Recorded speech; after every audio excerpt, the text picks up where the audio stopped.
हे भगवान, सुबह से ठेला लेकर खड़ा हूँ लेकिन आज भी बिल्कुल बिक्री नहीं हुई। अब खिचड़ी की बिक्री कितनी कम हो गई है। लेकिन वैसे भी आज के जमाने में ये सादा भोजन भला कौन ही खाना चाहेगा। तभी राजू मनोज के पास आकर कहता है, अरे मनोज, अब तो हम ये खिचड़ी घर पर भी बनाकर खा लेते हैं। फिर कोई क्यों तुम्हारे ठेले पर खिचड़ी खाने आएगा। अगर बेचना ही है तो कुछ और बेच लीजिए, नहीं तो इस तरह तंगी में रहकर जीवन काटिएगा। जानता हूँ राजू, लेकिन मेरे पास इतने पैसे भी कहाँ है कि कुछ और काम शुरू करूं। ऊपर से कुछ और आता भी नहीं कि कोई नया काम शुरू कर सकूं। हाँ, ये भी है, लेकिन एक बात है, इससे अब तुम भूखे नहीं मरोगे, क्योंकि तुम्हारे पास खाने के लिए ये खिचड़ी तो है ही ना। राजू मनोज का मजाक उड़ाकर वहाँ से चला जाता है। फिर शाम को उदास मन से मनोज घर आ जाता है। आ गए जी आप? आपका चेहरा क्यों मुरझाया हुआ है? मुझे माफ करना लता, जो तुम्हें अपनी जिंदगी इस गरीब के साथ बितानी पड़ रही है। ऐसा क्यों कहते हैं आप? मैंने तो कभी आपसे ऐसा कुछ नहीं कहा। और रही बात खराब आर्थिक स्थिति की, तो मैं फिर घाट वाले मंदिर के पास जाकर मनोकामना मांगूंगी। कल आप भी मेरे साथ मंदिर चलना। अगले दिन लता और मनोज दोनों घाट वाले मंदिर में जाकर मनोकामना मांगते हैं, जहाँ उनकी नजर एक चमकीले छोटे से पत्थर पर जाती है। वाह बाबा, ये तो कितना सुंदर पत्थर है। इसे मैं खेलने के लिए अपने साथ ले चलूं? हाँ हाँ, ले चलो। वो सब घर आ जाते हैं। लता खिचड़ी बनाने रख देती है। कुछ देर बाद उसने अपनी बेटी रिया से कहा, जा बेटी, जाकर गैस बंद कर दे, उबाल आ गया होगा। रिया उस पत्थर से खेलते हुए गैस बंद करती ही है कि तभी गलती से वो छोटा सा पत्थर उस खिचड़ी में गिर जाता है। हाय राम, क्या हुआ? माँ, गलती से वो मेरा छोटा सा पत्थर आपकी इस खिचड़ी में गिर गया। लो, हो गया गरीबी में आटा गीला। एक तो वैसे ही पैसे नहीं है अब दोबारा से खिचड़ी बनाए, और ना ही इतना समय है। अरे तो क्या हुआ लता, मैं अभी उस पत्थर को निकाल देता हूँ और यही खिचड़ी ले जाता हूँ बेचने के लिए। वैसे भी अब कौन सी इतनी खिचड़ी बिकती ही है, अब मैं इसी को ले जा रहा हूँ। मनोज उस खिचड़ी को ठेले पर रखकर निकल पड़ता है। सड़क किनारे ले जाकर बेचने लगता है। उस दिन भी मनोज को खड़े खड़े सुबह से दोपहर हो जाती है, लेकिन उसके पास एक भी ग्राहक नहीं आता। मनोज फिर निराश हो जाता है। फिर कुछ समय बाद एक आदमी उसके पास आता है। अरे भाई साहब, कुछ खाने को है क्या? मुझे बहुत भूख लगी है। हाँ, मेरे पास ये सादा खाना खिचड़ी है, कहो तो लगा दूं? अरे भाई साहब, सादा भोजन तो सबसे उत्तम होता है, ऊपर से भूख भी जोरों की लगी है। अब तो जो भी है बस दे दीजिए। ठीक है, अभी लगाता हूँ। उस आदमी को वो खिचड़ी इतनी अच्छी लगती है कि वो जल्दी जल्दी सारी प्लेट कुछ ही देर में चट कर जाता है। वाह भाई, क्या स्वाद है भाई, ये तो लाजवाब है। इतनी स्वादिष्ट खिचड़ी तो मैंने आज तक नहीं खाई। उस आदमी की बात सुनकर अब आसपास के लोग उसके पास इकट्ठे होने लगे। क्या बात है भाई साहब, ऐसी कौन सी खिचड़ी खिला दी इनको कि ये इतनी खुशी से झूम उठे, जरा हमें भी तो स्वाद चखाओ। तभी मनोज उस औरत के लिए भी खिचड़ी लगाता है। उसका स्वाद चखकर तो वो बहुत खुश होती है। वाह भाई साहब, जो काम बड़े बड़े होटल नहीं कर सकते वो तो आपकी इस खिचड़ी ने कर डाला। सचमुच क्या लाजवाब खिचड़ी बनी है। अब देखते ही देखते उसके पास ग्राहकों की भीड़ लग गई और उसकी सारी खिचड़ी बिक गई। आज कई महीनों बाद उसकी बड़ी ही अच्छी कमाई हुई। वो खुशी खुशी शाम को घर लौटा। क्या बात है जी, आज बड़े खुश नजर आ रहे हो। मुझे भी इस खुशी का कारण बताइए। अरे, तुम्हें मेरी बातों पर यकीन नहीं होगा, इसलिए जाओ और जाकर ठेली पर खिचड़ी का पतीला देखो, तुम खुद समझ जाओगी। लता जाकर जब वो पतीला देखती है तो वो पूरी तरह खाली होता है। हे राम। कहा था ना, तुम्हें ही भरोसा नहीं होगा। अरे वाह, लेकिन ये हुआ कैसे? वही तो मैं सोच रहा हूँ, मसाले तो रोज की तरह ही डाले हैं, फिर आज ये चमत्कार कैसे हुआ। आज तो जो भी ग्राहक खिचड़ी खा रहा था वो खुशी से झूम उठ रहा था। मेरी तो कुछ समझ में नहीं आ रहा कि आज ऐसा क्या हो गया। उसमें तो बाबा बस गलती से मेरा ये पत्थर गिर गया था। आपको पता है, जब मैंने वो पत्थर ध्यान से देखा तो उस पर छोटे अक्षरों में लिखा हुआ है जादुई खिचड़ी। जादुई खिचड़ी? इसका मतलब उस पत्थर से जरूर कोई जादू निकलता होगा, जो खिचड़ी में पड़ते ही वो जादुई खिचड़ी बन जाती है और लोग उसे खाकर इस खिचड़ी के दीवाने हो जाते हैं। ऐसे ही अब रोज होने लगा। लोग उस खिचड़ी को खाकर उसके दीवाने हो जाते। धीरे धीरे उसका काम बहुत अच्छा चलने लगा और अब उसने खुद की दुकान ले ली, जिसका नाम उसने जादुई खिचड़ी की दुकान रखा। उसकी ये दुकान देख सब लोग वहीं पहुंच जाते हैं। एक रोज उसकी दुकान पर राजू आया। वाह मनोज भाई, हैं? आप तो कुछ ही समय में बहुत तरक्की कर गए। देखो भाई, अगर कभी मेरे किसी शब्दों का तुम्हें बुरा लगा हो ना, तो उसके लिए माफ करना है, लेकिन अब मैं तुमसे कुछ मदद चाहता हूँ, बोलो करोगे? हाँ हाँ बोलो ना राजू, तुम मेरे गांव के हो तो उस हिसाब से हम भाई भाई हुए ना। वो मुझे ना आपसे इस खिचड़ी की रेसिपी जाननी थी, ताकि मैं भी ऐसी ही स्वादिष्ट खिचड़ी बना सकूं। बोलो सिखाओगे? हाँ राजू, इसमें कौन सी बड़ी बात है, मैं अभी तुम्हें सिखाता हूँ। मनोज राजू को उस चमकीले पत्थर का राज छोड़ बाकी सारी रेसिपी और मसाले बता देता है। कुछ दिन बाद एक रोज जब मनोज अपनी दुकान पर आता है तो देखता है कि राजू ने ठीक उसकी दुकान के सामने एक नई खिचड़ी की दुकान खोल दी है और उससे कम दाम में बेचने लगा। उसकी दुकान देख मनोज उसके पास आया। अरे राजू, तुमने भी खिचड़ी की दुकान खोल ली, वो भी मेरी ही दुकान के आगे। खैर कोई बात नहीं, सबकी खूब बरकत हो, मैं तो बस यही चाहता हूँ। हाँ हाँ वो तो है। आया बड़ा अच्छे से जानता हूँ, अंदर ही अंदर जल रहा होगा। कुछ देर बाद ग्राहक आने शुरू हो जाते हैं और नई दुकान देखकर वो राजू की खिचड़ी टेस्ट करने का सोचते हैं, लेकिन जैसे ही वो उसकी बनी हुई खिचड़ी खाते हैं तो कहते हैं, क्या यार, बेकार ही 30 रुपए गवा दिए, ये तो बिल्कुल घर जैसी खिचड़ी है, कुछ भी स्वाद नहीं है। चलिए हम मनोज भाई साहब की दुकान से खरीद कर ही खा लेते हैं। लेकिन ऐसा कैसे हो सकता है, मैंने तो पूरी तरह उसी विधि से बनाई थी जिस विधि से मनोज ने बताई थी। अच्छा, तो तुमने उन्हीं से विधि जानकर अब उन्हीं से विश्वासघात कर दिया, ये तुमने ठीक नहीं किया बे। अबे जा जा। अब राजू मनोज पर नजर रखना शुरू कर देता है। वो खिड़की से झांकते हुए उसे वो पत्थर डालते हुए देख लेता है और वो चुपके से उस पत्थर को चुराने आता है, लेकिन उस पत्थर से उसके ही सर पर वार होने लगता है और उसके चिल्लाने की आवाज सुनकर मनोज और लता वहां आते हैं।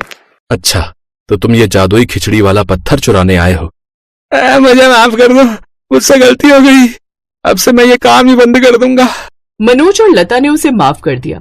राजू ने अपना खिचड़ी का काम बंद कर दिया और अब मनोज और लता अपनी जादुई खिचड़ी बेचने लगे, जिससे उन्हें खूब कमाई होने लगी। सुबह से रेखा 3 बार हलवा बनाकर देख चुकी थी, पर हलवा फिर भी परफेक्ट नहीं बन रहा था। रेखा गुस्से से झुंझला गई। क्या मम्मी, ये हलवा वलवा मेरे से नहीं बनेगा, मैं नहीं बना रही। सुबह से 3 बार कोशिश कर चुकी हूँ, कभी चीनी कम हो जाती है, कभी घी कम रह जाता है, अब देखो कैसा पतला पानी बन गया है। रेखा, पिछले 1 हफ्ते से तुझे सिखा रही हूँ, पर जब भी सामग्री नापने लगती हो तेरा ध्यान पता नहीं कहाँ चला जाता है। सोशल मीडिया में देखकर भी तू नहीं सीख पाई। अब तो लगता है कि तू शादी होकर जाए तो हलवा किसी जादू से बन जाए, वरना तेरी सास तो मुझे ही ताने सुनाएगी कि बेटी को कुछ सिखा कर नहीं भेजा। मम्मी, काश तुम्हारी बात सच हो जाए और मुझे कोई ऐसी तरकीब मिल जाए कि जादू से हलवा बन जाए। ऐसे जादू से सब कुछ बनने लगता ना, तो आज तुम्हारी माँ रसोई में पूरा दिन जादू से ही खाना बना रही होती। ये सब किस्से कहानियों में ही होता है कि जादू से हलवा बन जाए, सच में ऐसा कभी नहीं होता। पर रेखा के मन में ये बात घर कर गई। 15 दिन बाद उसकी शादी थी और उसकी सास ने पहले ही कह दिया था कि उनके यहाँ नई बहू के हाथ से सबसे पहले हलवा ही बनवाते हैं। रेखा अब इसी सोच में पड़ गई कि काश वो भी जादू से हलवा बना ले। सर्दियों के दिन थे। एक दिन रेखा बाजार से शादी की शॉपिंग करके आ रही थी। वो अपनी मम्मी से बोली, मम्मी, घर का सारा काम हो गया है, आप इसी रिक्शा पर ये थैलियां लेकर घर चलो, मैं जरा शीतल के घर होकर आती हूँ। उसके घर से मुझे अपना मेकअप का किट उठाना है। उसने मेरे लिए कुछ सामान ऑनलाइन मंगवाया था। शाम के समय ज्यादा ठंड में घूमो नहीं, वरना बीमार पड़ जाओगी, फिर आपको 2 दिन बाद मेरी शादी में लगना ही है। हाँ, तू ठीक कह रही है, पर तू जल्दी आ जाना। ठीक है मम्मी, तुम आराम से घर जाओ, मैं दूसरा रिक्शा ले लेती हूँ। इतनी ठंड लग रही है, आज तो सबसे ठंडा दिन है और ठंडी हवा भी चल रही है। मेरे पास गर्म शॉल है, वही ओढ़ लेती हूँ। रेखा शॉल निकालकर ओढ़ने ही लगती है कि तभी उसकी नजर सामने पेड़ के नीचे ठंड से ठिठुरती हुई एक बूढ़ी औरत पर पड़ जाती है। आसपास लोग गुजर रहे थे, पर कोई भी उस बूढ़ी औरत की तरफ नहीं देख रहा था। रेखा उस बूढ़ी औरत के पास जाती है। अरे, ठंड इतनी ज्यादा है अम्मा, पर आपने कोई भी स्वेटर या गर्म कपड़ा नहीं पहना। नहीं बेटी, मैं बहुत गरीब हूँ, मेरे पास पहनने के लिए गर्म कपड़े और स्वेटर नहीं है। अम्मा, ये लो, मेरे पास कुछ गर्म कपड़े और शॉल है, ये लो, ये आपके काम आएंगे। आप ये पहनो, तब तक मैं आपके लिए सामने की दुकान से कुछ खाने का और गर्म चाय लेकर आती हूँ। वो बूढ़ी औरत गर्म कपड़े पहन लेती है। इतनी देर में रेखा उसके लिए चाय और खाने का सामान ले आती है। बूढ़ी औरत बहुत खुश होती है। बेटी, तुम बहुत अच्छी हो, तुमने मेरी बहुत मदद की है। वरना आज के जमाने में किसी गरीब की कोई इतनी मदद कहाँ करता है। देखते ही देखते वो बूढ़ी औरत एक सुंदर परी के रूप में आ जाती है। घबराओ नहीं, मेरा नाम नीलम परी है। मुझे पृथ्वी लोक पर एक बूढ़ी औरत के रूप में रहने का दंड मिला हुआ था। मैंने परी लोक में एक बूढ़ी परी का मजाक उड़ाया था, इसलिए उन्होंने मुझे दंड दिया था कि मैं तब तक पृथ्वी लोक में रहकर एक गरीब बूढ़ी औरत का जीवन व्यतीत करूंगी जब तक कोई खुद से मेरी मदद नहीं करेगा, और जब कोई दयालुता के साथ मेरी मदद करेगा तो मैं वापस अपने रूप में आ जाऊंगी। पिछले 3 दिन से मेरी किसी ने भी मदद नहीं की। आज तुमने मेरी सहायता की, इसलिए मैं परीलोक वापस जा सकती हूँ। जाने से पहले मैं तुम्हें कुछ देना चाहती हूँ। मांगो, तुम मुझसे क्या मांगती हो? नीलम परी, मेरी तो अभी एक ही दुविधा है। 2 दिन बाद मेरी शादी है और मुझे हलवा बनाना नहीं आता। आपके पास कोई उपाय है जिससे जादुई हलवा बन जाए और मेरी ससुराल में प्रशंसा हो? अच्छा, तो ये बात है। रुको। नीलम परी हवा में छड़ी घुमाती है। ये लो, ये जादुई चीनी है। जब भी तुम हलवा बनाओगी तो इसी चीनी का उपयोग करना। ये चीनी मिलाते ही स्वादिष्ट हलवा बनकर तैयार हो जाएगा। आपका बहुत बहुत शुक्रिया नीलम परी, आपने बहुत बड़ी मुश्किल हल कर दी। नीलम परी से चीनी लेकर रेखा घर जाती है और चुपचाप उस चीनी की पोटली को अपनी अटैची में रख लेती है। 2 दिन बाद धूमधाम से रेखा की शादी विनय नाम के लड़के से हो जाती है। देखो रेखा बहू, तुम्हारी जेठानी वर्षा ने पहली बार बहुत ही स्वादिष्ट हलवा बनाया था। तब वर्षा ने हम सबका दिल जीत लिया था। आज तुम्हें भी सब मेहमानों के लिए स्वादिष्ट हलवा बनाना है। नीलम परी की दी हुई चीनी से हलवा बना लेती हूँ। जादुई हलवा खाकर ये सब मेरी तारीफों के पुल बांध देंगे। और ऐसा ही हुआ। रेखा ने नीलम परी की दी हुई चीनी जैसे ही मिलाई, हलवा तैयार हो गया। हलवा खाकर सबने रेखा की बहुत तारीफ की। आखिर जादुई हलवा बना ही बहुत स्वादिष्ट था। रेखा की तारीफें सुनते देख उसकी जेठानी जल भुन रही थी। सुनो जी, हलवा तो हमारी छोटी बहू ने बड़ी बहू से भी ज्यादा बढ़िया बनाया है। अब बहू को शगुन के रुपए देने चाहिए। हाँ रेखा बहू, हलवा वाकई में बहुत स्वादिष्ट बना है। सभी मेहमानों ने तुम्हारे हाथ के बने हलवे की बहुत तारीफ की। रेखा बहू, कल घर में महापूजा है और मैं चाहती हूँ कि हलवा तुम ही बनाओ। बड़ी बहू पूरी सब्जी बना लेगी। तुम्हारी शादी के बाद कुलगुरु घर में पहली बार आ रहे हैं, तो अच्छे से उनका स्वागत होना चाहिए। और हमारे घर के रीति रिवाजों के अनुसार कुलगुरु को हम भोजन में सबसे पहले नई बहू के हाथ का हलवा ही खिलाते हैं। ठीक है माँ जी, मैं बना लूंगी। रेखा अपनी अटैची में से चीनी की पोटली निकाल रही थी, तभी उसकी जेठानी उसे देख लेती है। ये चीनी तो मेरे लिए बहुत लकी है।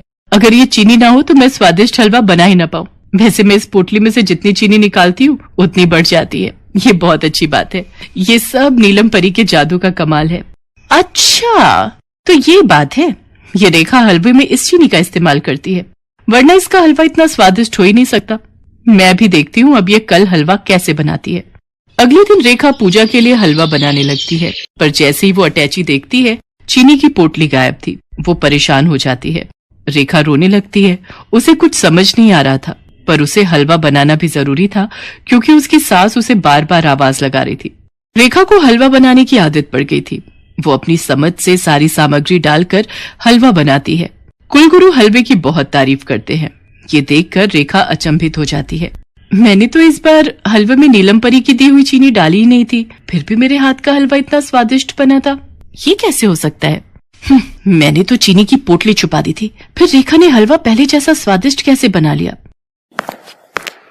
तभी रेखा के सामने नीलम परी प्रकट होती है। रेखा, चिंता करने की कोई बात नहीं है।